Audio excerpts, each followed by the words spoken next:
Assalamualaikum warahmatullahi wabarakatuh. Kita kembali dalam channel podcast Azam Kelantan bersama dengan saya Adik Faisal bin Yaakob dan saya Nizam Muhammad. Kita kembali lagi dalam perbincangan isu-isu semasa yang berlaku dalam negeri yang kami di Azam Kelantan anda boleh dengar di YouTube dan juga di Spotify. Ya. Jadi Azam Kelantan ni sebagaimana yang kita maklumkan sebelum ni adalah satu channel yang mana kita nak mengangkat perbincangan dan juga suara rakyat Kelantan yang biasa dibincangkan, diperbualkan di kapung, di kedai kopi. Kita nak angkat ke dunia kepada masyarakat umum dan kita nak digitalkan perbincangan tu supaya semua pihak di mana-mana saja mereka berada, mereka boleh mendengar dan juga turut serta dalam perbincangan berkaitan dengan isu-isu yang berlaku dalam negeri Kelantan. Jadi dalam sehari dua ni Nizam, kita dikejutkan dengan berlakunya satu kes yang kita rasa sangat teruk lah, iaitu kes bunuh diri dalam terutama sekali di jambatan yang merintangi Sungai Kelantan tu.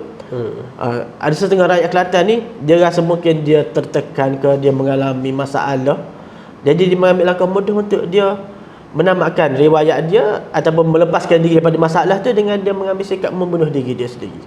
Jadi yang mana kalau kita tengok akhir tahun lepas dan juga awal tahun ni, dia satu macam benda tu jadi semakin parah. Jarak antara satu kes tu makin dekat. Bagaimana Nizam nampak benda ni?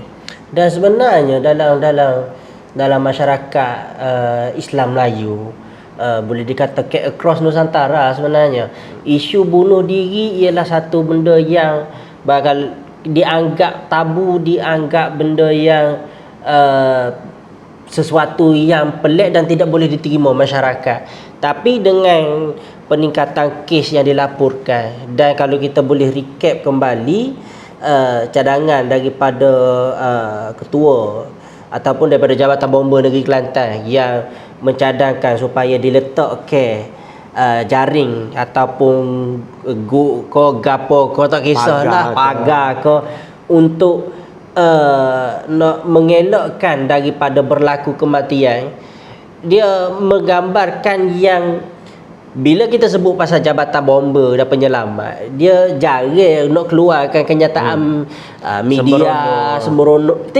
Dalam kes ni kita tidaklah kata sembrono, tetapi betapa kritikalnya isu ni sampai peringkat mereka terpaksa keluar daripada rutin menyelamat mereka tu, kan, untuk nak bercakap berkenaan dengan betapa kritikalnya isu ni dan mencadangkan kepada kerajaan negeri supaya memasang perangkap ataupun jaring di bawah jambatan, menggambarkan yang kes makin tenat. Dan kita bimbang satu perkara dalam masyarakat Melayu Islam dan masyarakat Nusantara secara umumnya, apabila bunuh diri ialah satu perkara yang dianggap aib, haram dan sebagainya.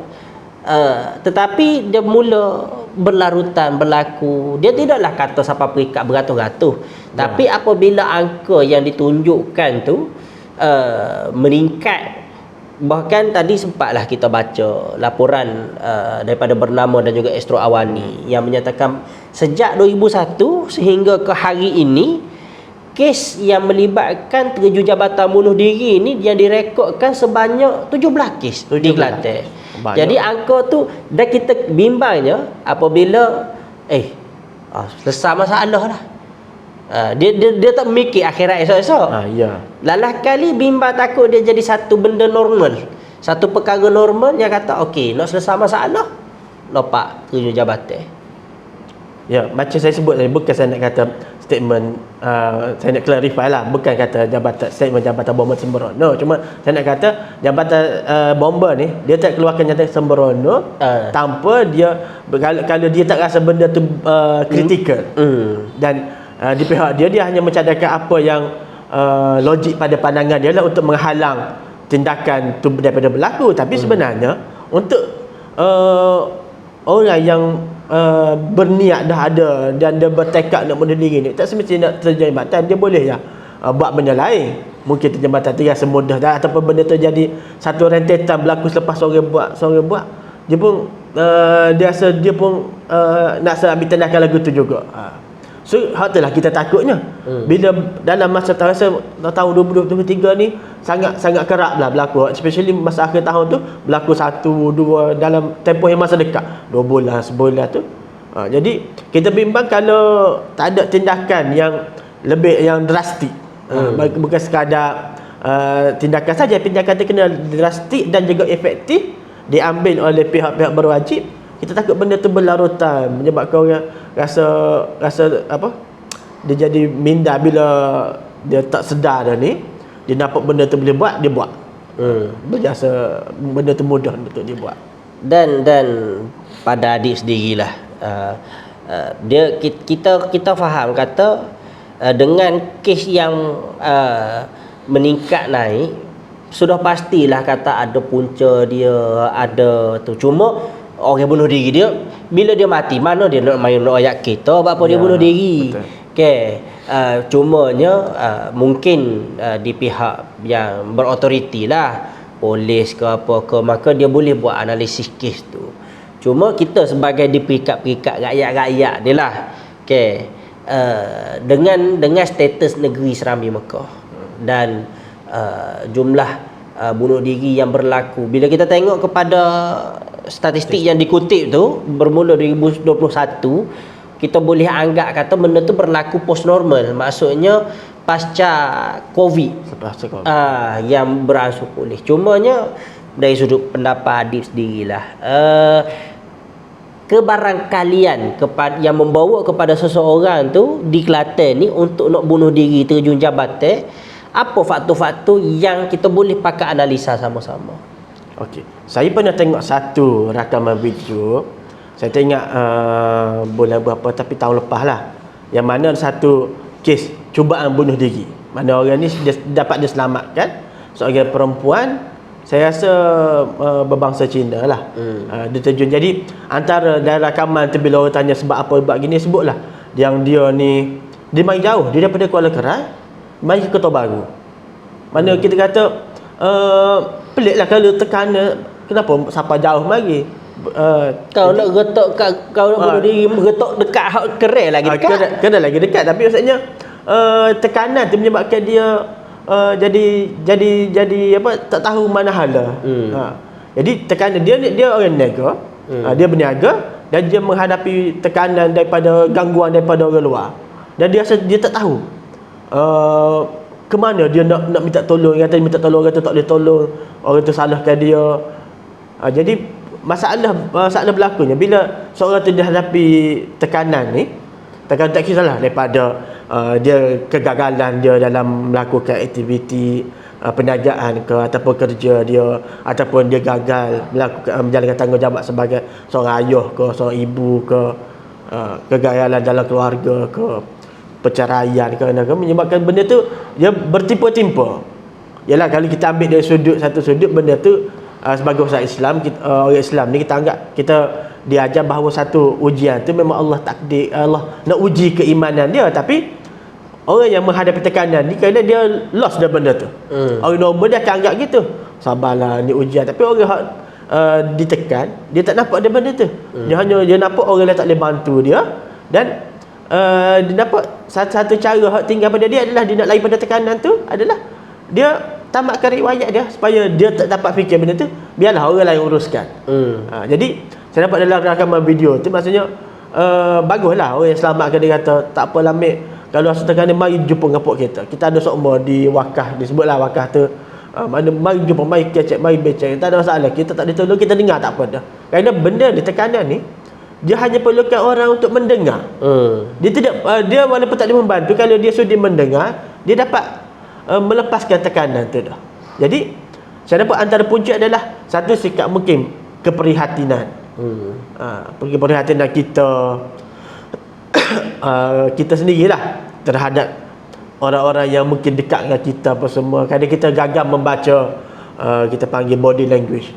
Kita nampak rasa muka, berubah muka tu, kita tak dapat baca. Kita kurang sensitif dengan perubahan orang. Ataupun satu lagi sudut benda lain punca-punca hak berlakunya, maksudnya saya dapat antara benda lain adalah trend lifestyle masyarakat yang kadang-kadang bila dia masalah juga media sosial ni, dia memupuk satu budaya berlumba-lumba untuk menunjukkan kebahagiaan, tunjuk kemewahan, tunjuk kemajuan, tunjuk kejayaan. Menyebabkan sesetengah orang yang dia inferior, dia rasa dia tak mampu, tapi disebabkan di sekeliling dia tu orang hidup lagu tu dan dia pun terpengaruh dengan benda yang dia tengok di media sosial apa semua. Jadi dia cuba nak catch up. Saya tak ingat apa istilah dia.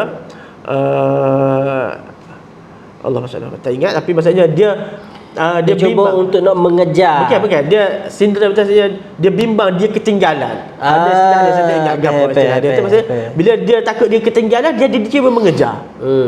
Dia benda ni bukan setakat menyebabkan tekanan lah. Dia kadang dia juga boleh mendorong berlakunya kes jenayah apa semua. Tapi orang inferior bila tak dapat ni, dia akan tekanan. Dan lagi ditambah teruk kalau diejek, di mana ada sindiran-sindiran, dia menambah benda tu lah. Lepas tu dia cuba cari income tambahan tapi gagal apa semua.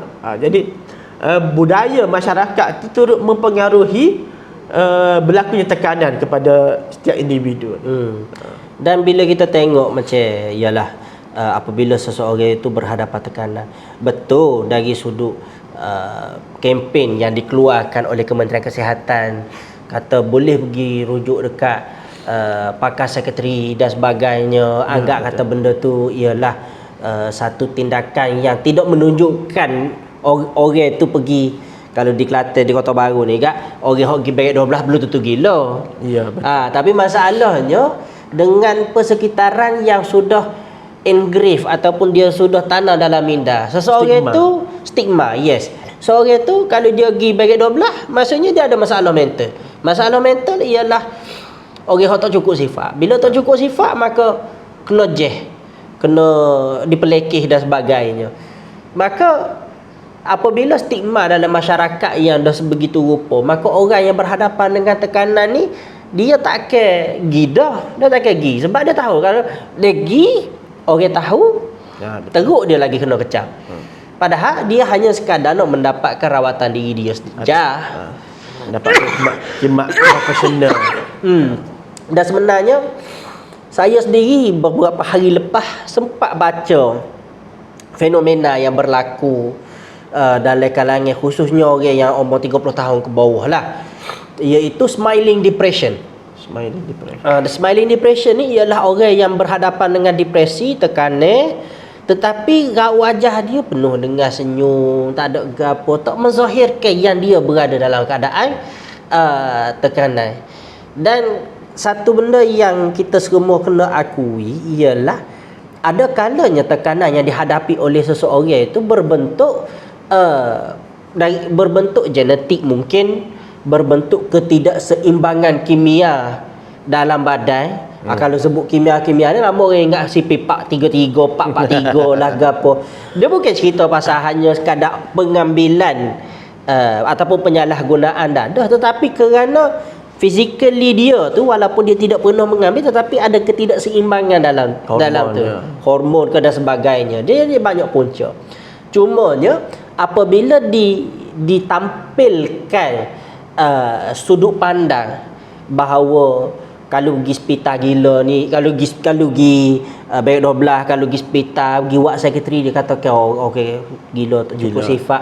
Lalah kali tersegi daripada aku ni baik aku bunuh diri, aku paling tidak aku mati, aku tak dengar. Ya, betul. Itu yang menyebabkan pendapat saya nya kata mereka memilih cara sebegini rupa.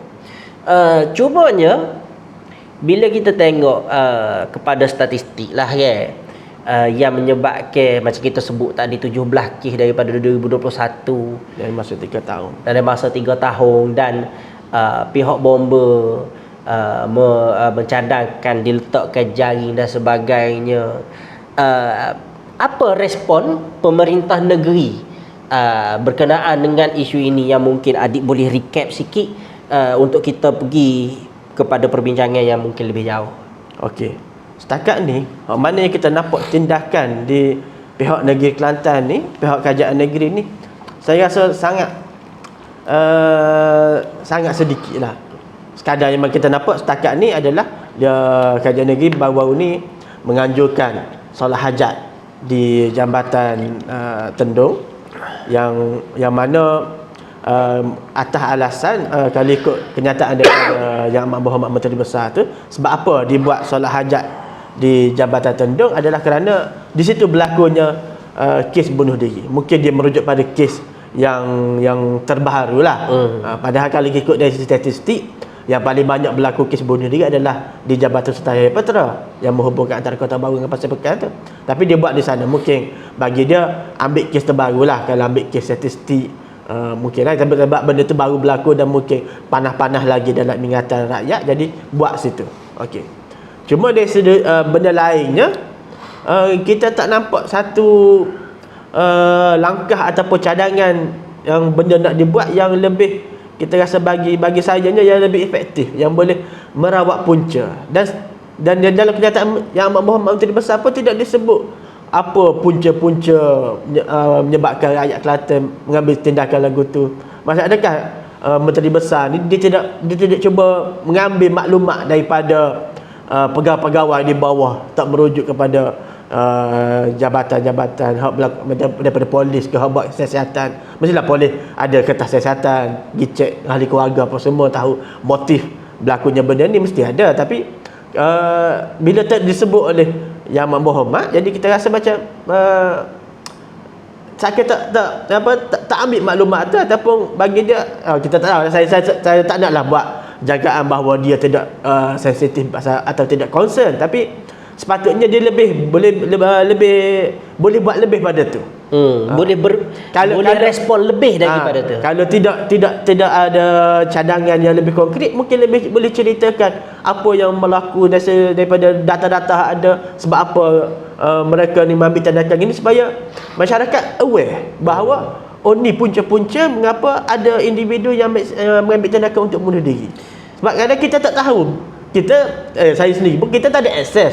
Nak kita tanya, takkan kita nak pergi balai polis, saya nak tahu hasil siasatan, tak dapat. Tapi kalau di peringkat orang ada jawatan Menteri Besar, dia boleh panggil Ketua Polis Negeri, pada tidak pun minta bagi taklimat. Ada pegawai bagi penyiasat bagi taklimat. Buat secara formal mesti boleh. Polis boleh bagi taklimat berdasarkan statistik daripada 2021 tu banyak kes. Statistik pun dapat daripada polis juga. Mesti ada daripada siasatan dia apa punca-punca berlaku. Saya tak rasalah polis tak buat benda. Polis ada maklumat tu, cuma minta atau tak minta je. Tu je. Saya sendiri sebelum ada event solat hajat dekat Jambatan Tendung tu, seminggu 2 sebelum event tu, saya ada nampak video yang mana wartawan tanya MB. Dan bila kita tengok cara jawapan beliau, dan beliau mula-mula dia kata okey, terima maklum pendapat daripada Jabatan Bomba Negeri Kelantan dan nak adakan solat hajat. Dan apabila wartawan tanya sekali lagi apa lagi inisiatif lain, beliau mengulangi poin yang sama, kan. Dan sebenarnya boleh sahaja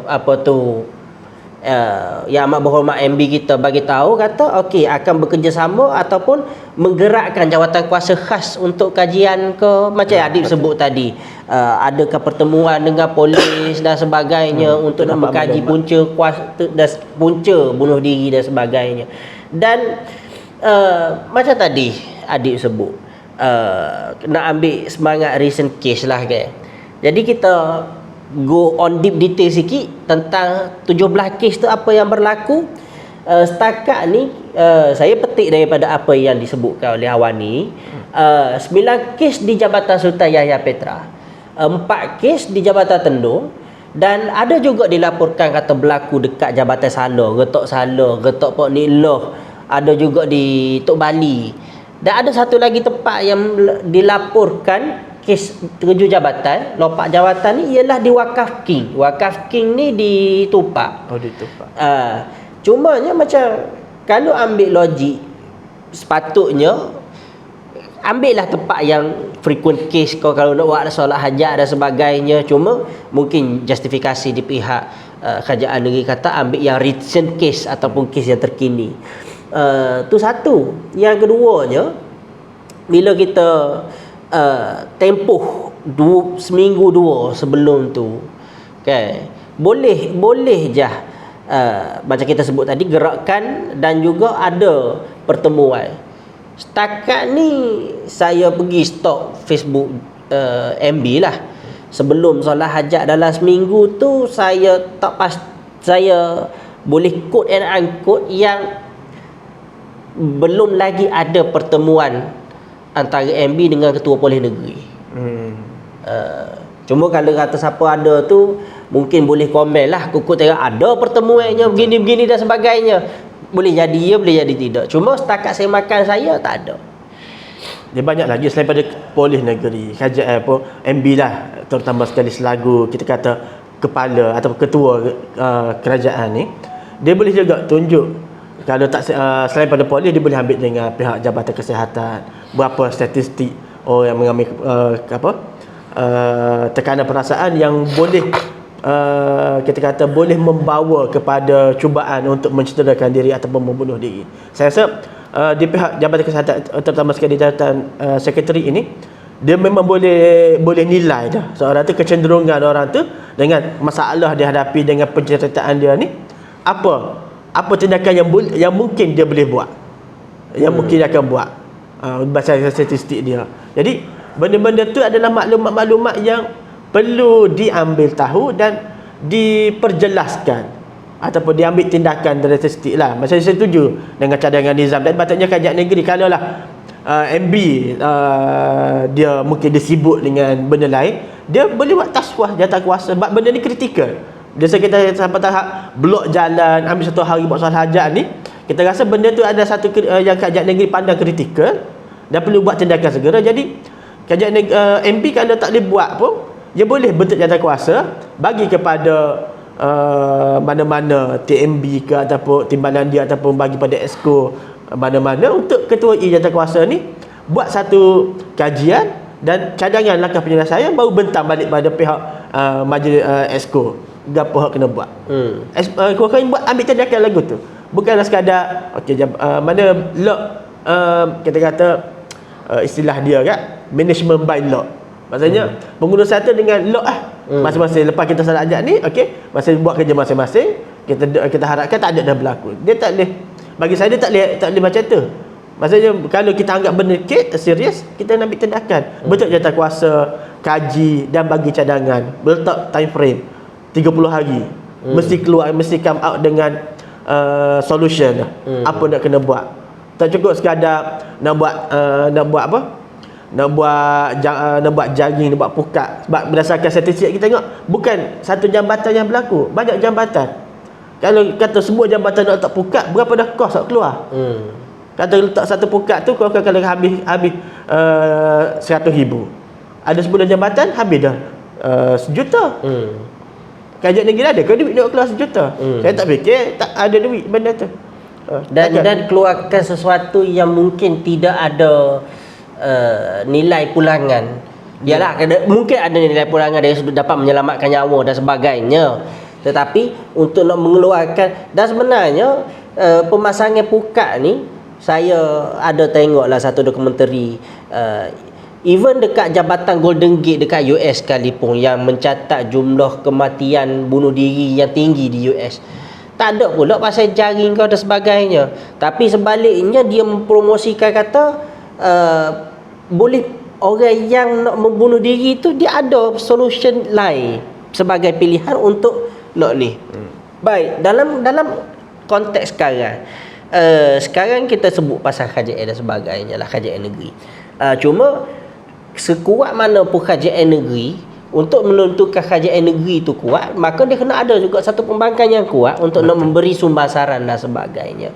Adib setakat ni ada baca apa-apa kenyataan daripada wakil ke ataupun daripada pembangkang negeri ke yang mencadangkan perkara-perkara tersebut lah? Okey, saya pertama sekali saya tak ada masa nak tengok semua nak stop FB ataupun semua yang kata tokoh-tokoh atau kepimpinan pembangkang di negeri Kelantan ni.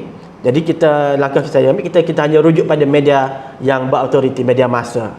So far berdasarkan apa saya tengok dalam seminggu dua sebelum majlis solat hajat yang dilakukan tu, hanya ada satu tak ada kenyataan pun daripada mana-mana wakil pembangkang, sama ada daripada dua adun pembangkang ataupun mana-mana parti politik lain di negeri Kelantan ni, kecuali selepas majlis solat hajat diadakan adalah satu kenyataan daripada adun Kota Lama tu pun dia menjawab soalan yang dilontarkan oleh wartawan, bukan kenyataan yang memang original daripada dia.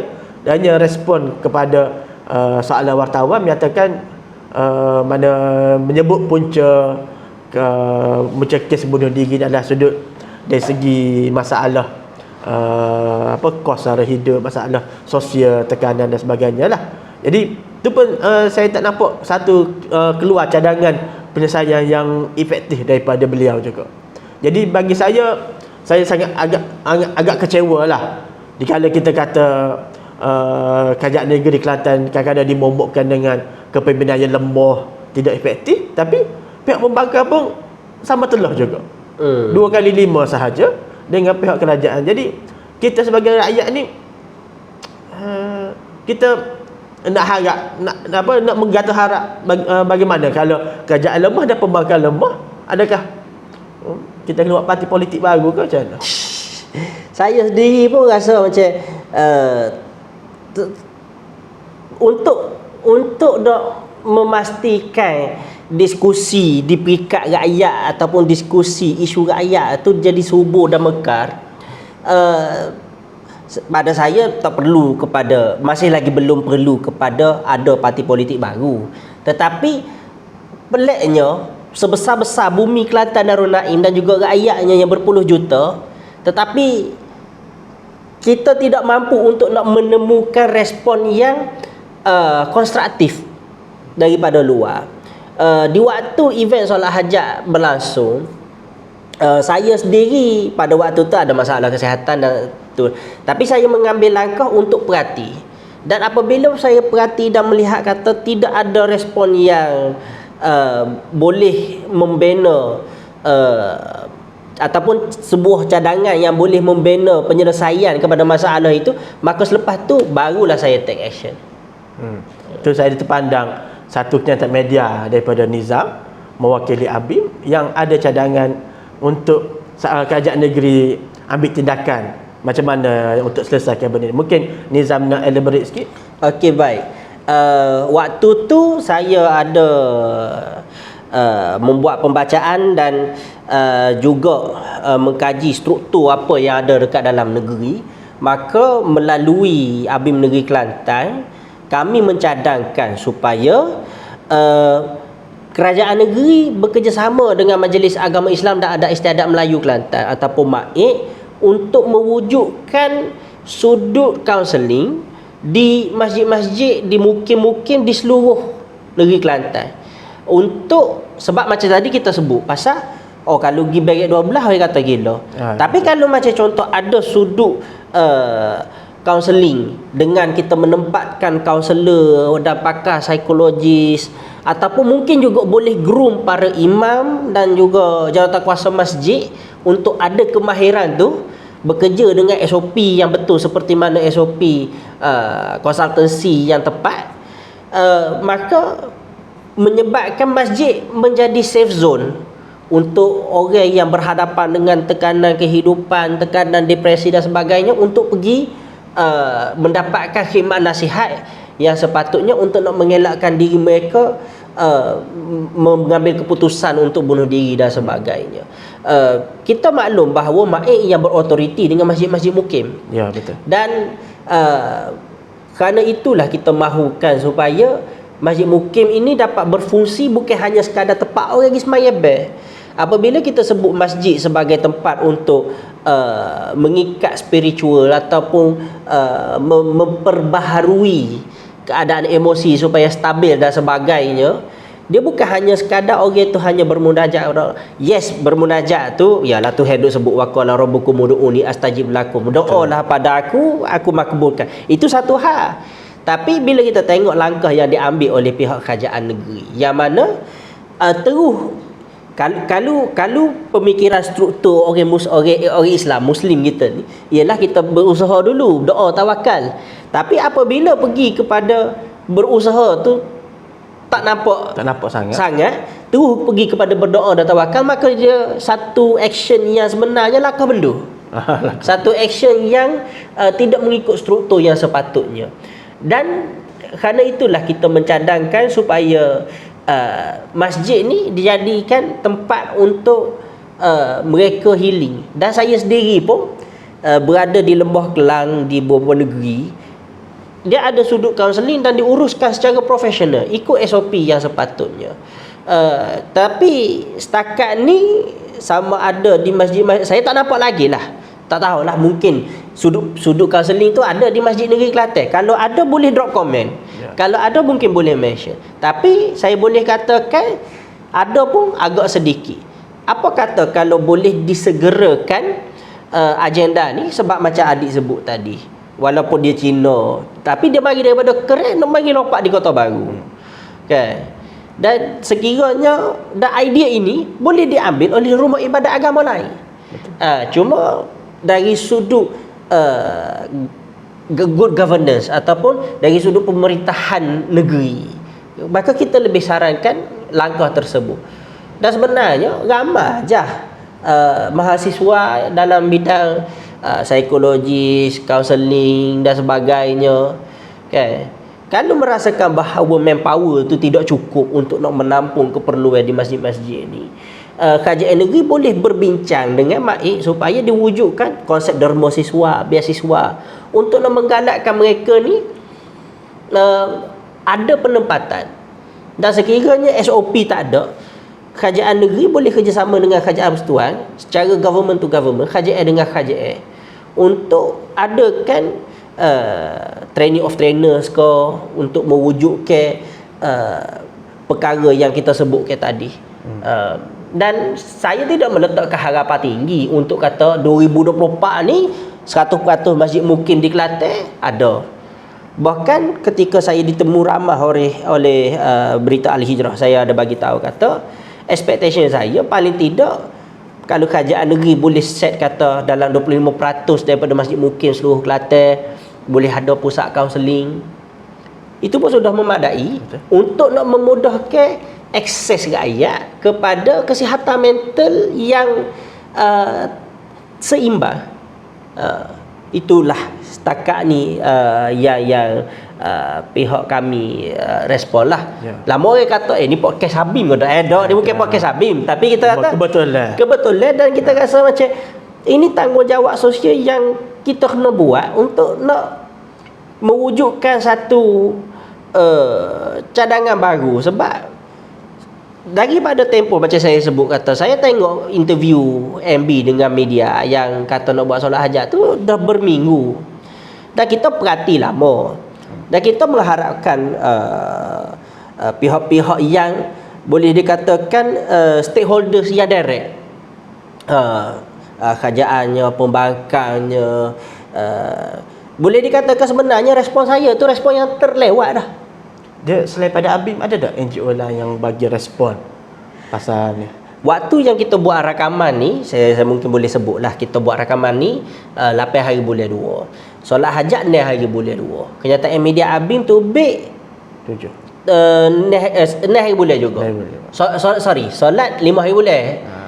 6 hari bulan kenyataan media Abim tu dan sehingga ke hari ni 8 hari bulan saya belum ketemu respon daripada pihak lain.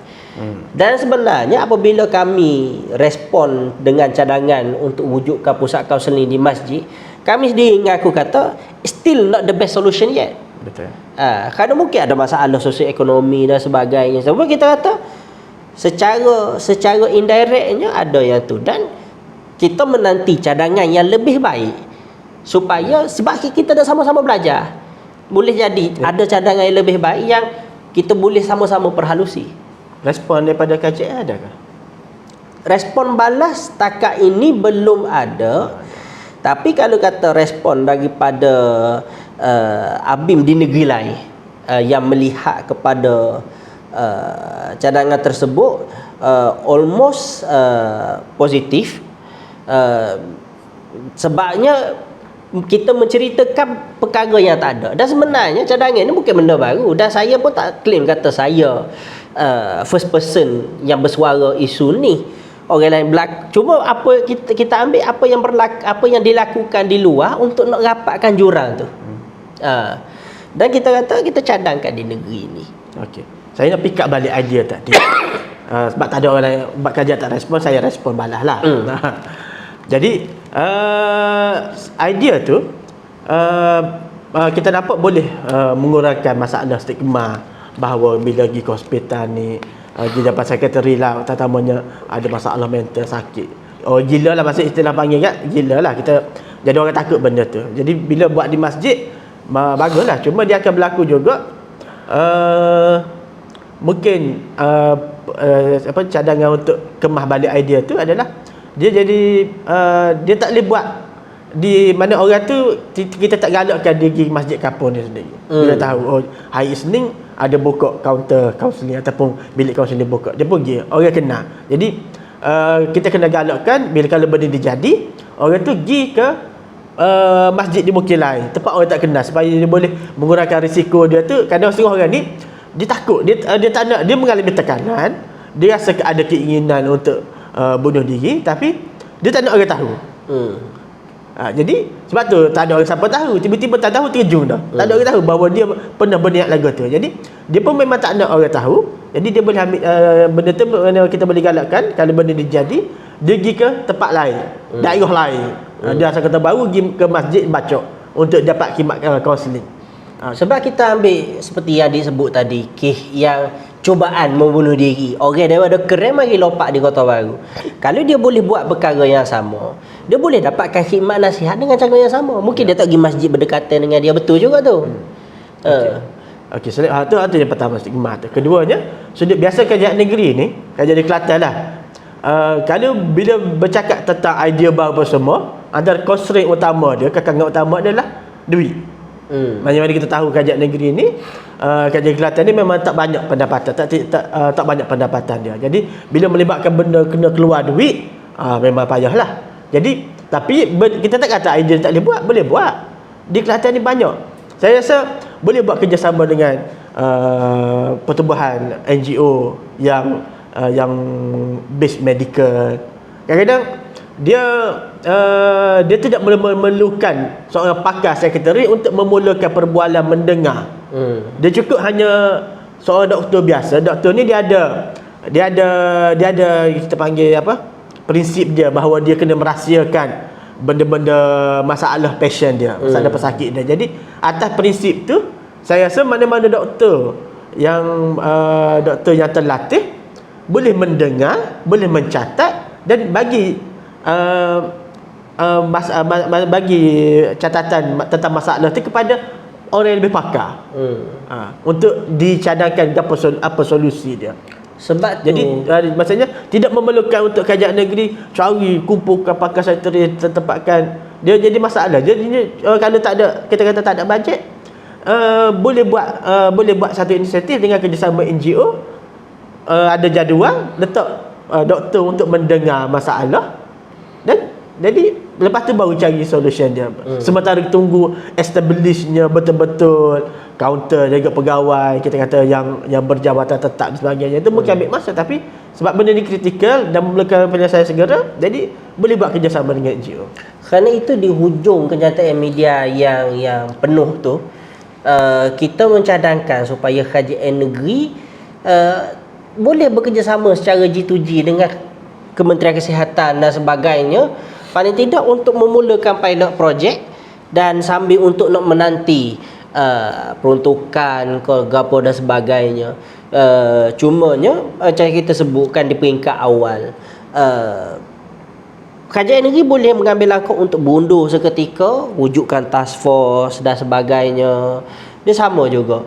Dan kerana itulah yang kita melihat bahawa dalam isu ni kalau kita dapat melihat bahawa isu ni ialah isu kritikal yang melibatkan imej negeri, melibatkan sumber manusia, dan juga kita tak say kes bunuh diri menjadi contoh dan kemudiannya kata okey, bunuh diri lah selesai masalah. Jadi benda normal.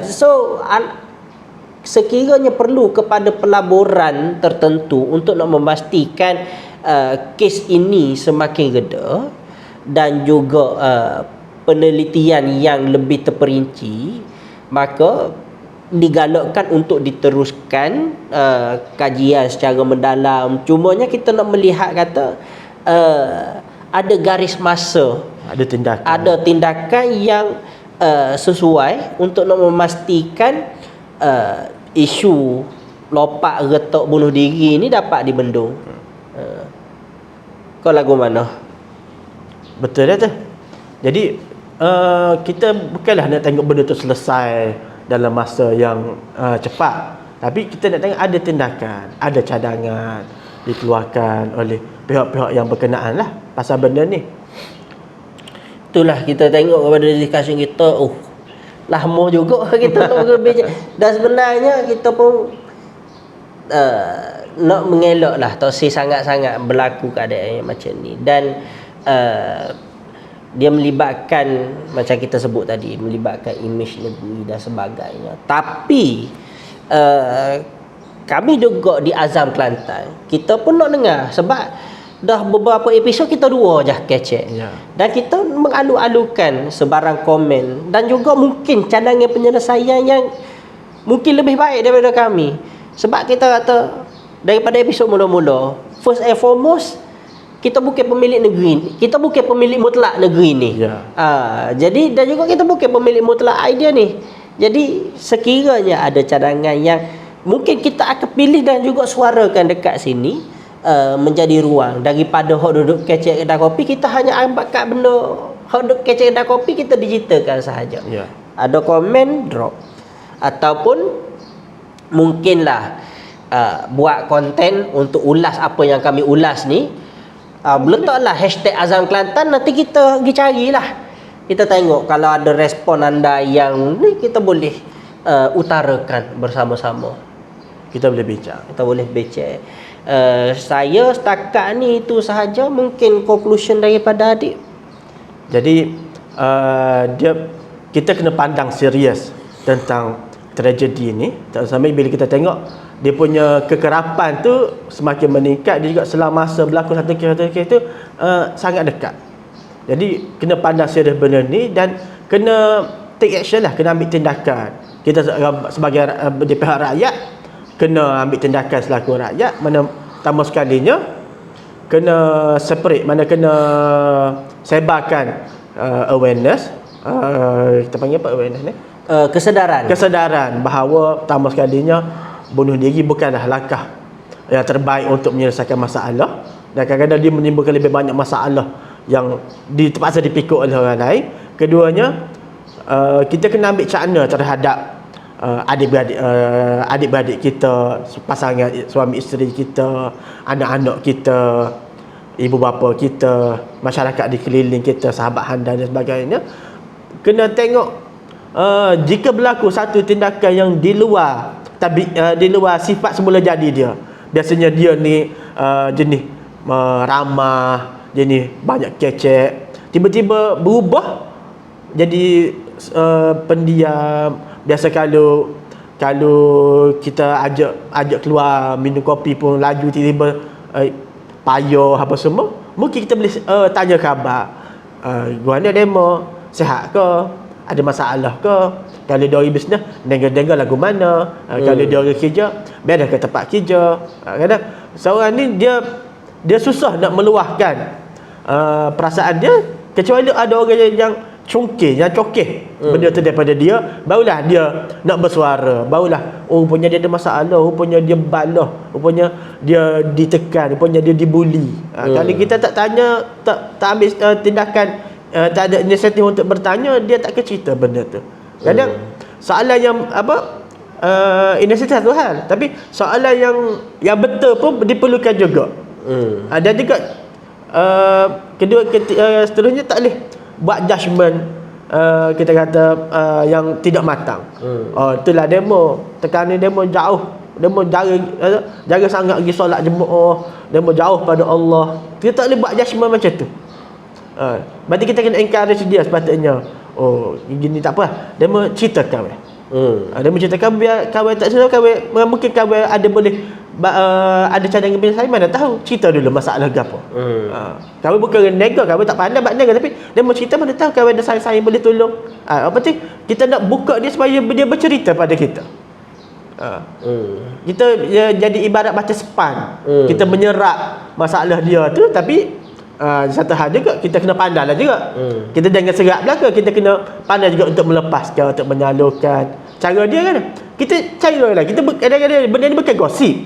Orang bermasalah ni kita menceritakan masalah daripada orang lain, tapi bukan sembarangan orang lah. Orang yang kita yakin bahawa dia boleh membantu kita, baru kita cerita. Tadi saya jumpa Nizam masalah gini-gini, boleh ke? Ada cadangan ke nak selesai? Bukan kita tadi jumpa Nizam cerita gini. Dia membuka gosip. Masalah juga orang kita ni. Dia ada stigma juga, takut dia cerita masalah dia pada orang lain. Saya cerita masalah Nizam, rupanya ya kan Nizam boleh tahu, rupanya Nizam tu jadi kopi, jadi ngopak bola habis daripada habis orang kena. Habis orang tu. Jadi benda tu menipu gosip. Sebab itulah sebab dia rela pendamkan masalah dia sampai benda tu berlarutan dan meletup. Innalillahi wa inna ilaihi raji'un. Kita tak nak jadi begitu. Jadi kesedaran untuk kita bantu dia tu kenalah dengan cara yang betul. Kalau kita tak boleh bantu, jadi kita lorongkan dia kepada tempat yang sepatutnya lah. Kalau tak ada nak tolong dia masalah kita gini. Kalau dia kenal kita, mari kita pergi jumpa. Tu cara dia. Bukanlah kita masalah dia ikut demo lah. Kalau tak ada tolong, pandai-pandai demo lah. Tu biasa berlaku menyebabkan tekanan tu daripada 1 bertambah jadi 5, bertambah jadi 10 dan seterusnya. Kita takut membawa pada tindakan lagu ni lah.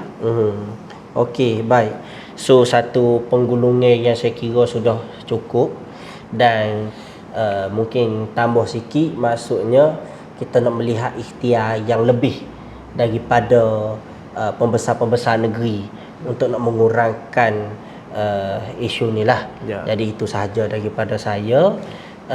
Terima kasih kepada yang mendengar, yang subscribe YouTube, yang follow di Spotify. Jadi teruskan bersama dengan kami.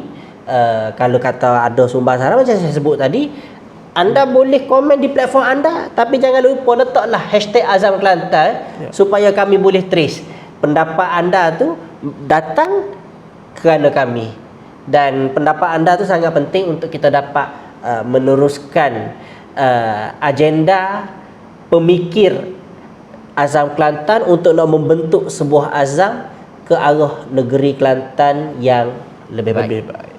Jadi itu sahaja daripada saya, Nizam Muhammad, dan saya Adik Faisal.